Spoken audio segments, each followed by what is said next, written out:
Also, we're going to talk to the people who have the difficult job of cleaning up a crime scene long after the police are gone. From Fox 13, the most powerful name in local news, this is NewsEdge at 11. You know, when police finish investigating a crime scene, it's then left to family members or the property owner to clean up what sort of mess there may be. For someone who's just lost a loved one, it's adding insult to injury. So as Fox 13's Frank Robertson tells us tonight in our Fox Focus, a former police officer has formed her own company that specializes in cleaning up crime scenes.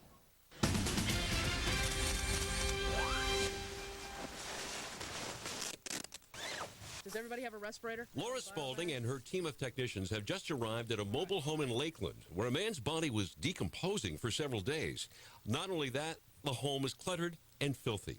In this case, it's not technically a crime scene, but the process of decontamination is much the same. Body fluids and blood travel like nothing else. It'll go through grout lines and tile.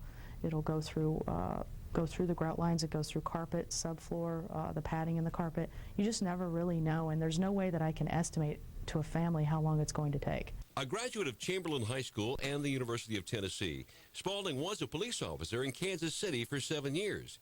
Now, her company, Spaulding Decon, does the cleanup work family members aren't really equipped to handle, emotionally or technically. We're covered from head to toe, and respirators.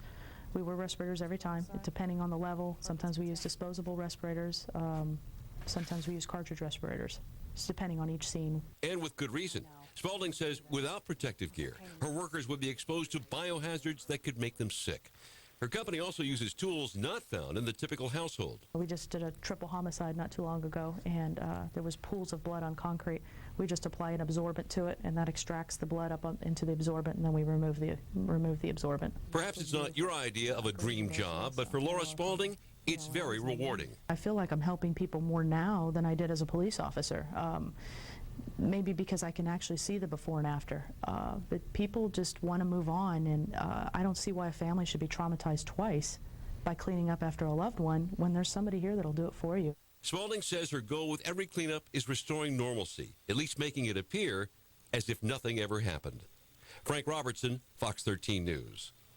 Spaulding Decon was recently certified to clean up old meth labs as well. Laura Spaulding tells us the chemicals used to make the illegal drug also pose serious health and environmental hazards.